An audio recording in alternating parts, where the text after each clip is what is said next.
Welcome back to Fixing with Friends. Today I'm making a video to amend a TRQ video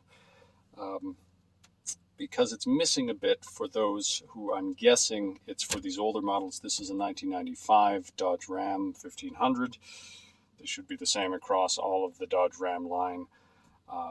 But from 94 to 2002, they used the same part, but it appears at least, whether the part is the same or not, that the process is different. So I'm going to show you how to do it if you have one like this with the screw, because the way they tell you to do it isn't going to help you at all. So you are going to need some special tools, annoyingly. TRQ, if by some chance you see this, as your video is always going to be the #1 result, and I don't want to take that from you, if you could add an amendment or into the description or whatever it is, just to note that you'll have to pull off the whole assembly with the security torque screws in order to remove the ignition cylinder.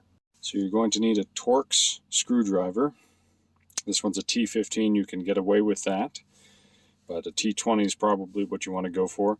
And then you also need some of the security ones, which if you just had a security torx screwdriver, then you wouldn't need these at all.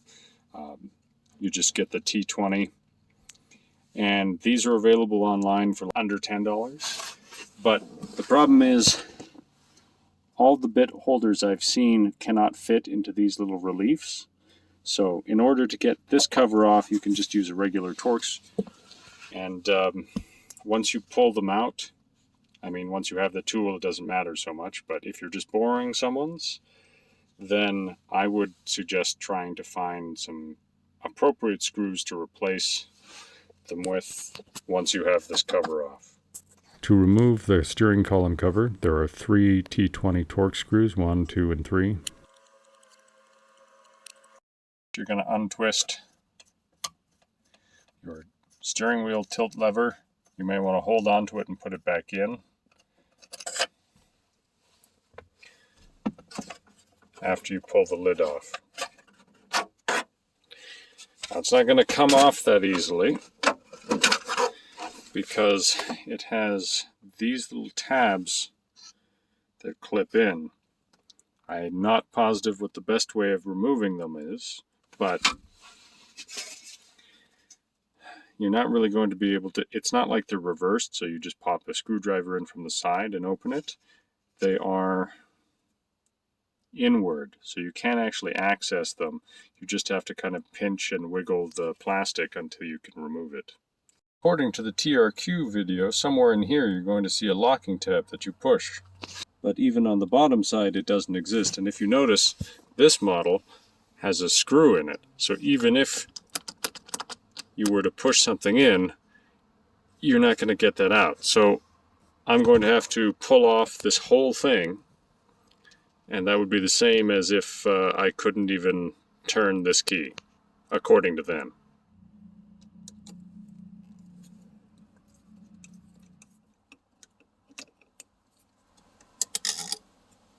It's a long screw. Don't lose that.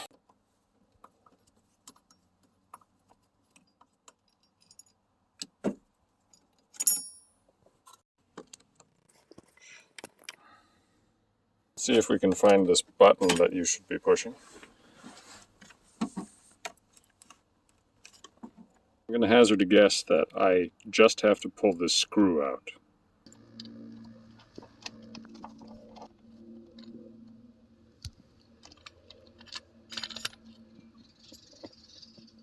So now the key is hung up on that little tab there, but that tab only goes in when you turn the key off. So you have to turn it on to loosen it a little bit, and then you have to pull the key out to get it the rest of the way.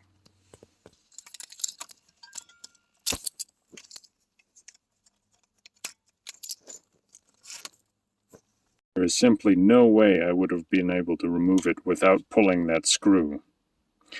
So TRQ, I don't know if you can amend videos because YouTube is dumb like that, but if you can, add a note that that talks about the screw and the differences in perhaps some of the earlier models. I don't even know if I'll be able to put the screw back in because this one doesn't have the threads, but I'll make it work. I'll make sure this is lined up with the little keyway in there. The hole will also be a decent guide. Right there. It's aligned. I would say put the screw in, take the key out, and go from there, just in case. But I don't think I need to. No, I don't. Alright, so I'm going to try and basically thread the hole with the screw. So a few twists in, nice and straight. Then a few twists back, and a few twists in. And I'm going to go like that until it's in. This tap was the correct term, technically. But this doesn't have to be tight. It's just a retention screw. Okay, now I'm just going to throw it back in. This bit and the little bit in there actually move around, so try not to touch them. These fit in, this key and this pin kind of works like a cam inside that groove. Get everything lined up, and you might have to jiggle it a little bit to get it all the way in, but make sure you test it before you screw it all back together.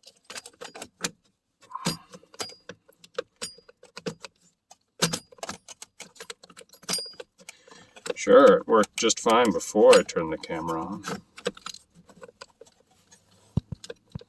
See, this looks like it's in, but the bottom is not. If you get stuck like I did, like here, wiggle this bottom part back and forth until it pops in.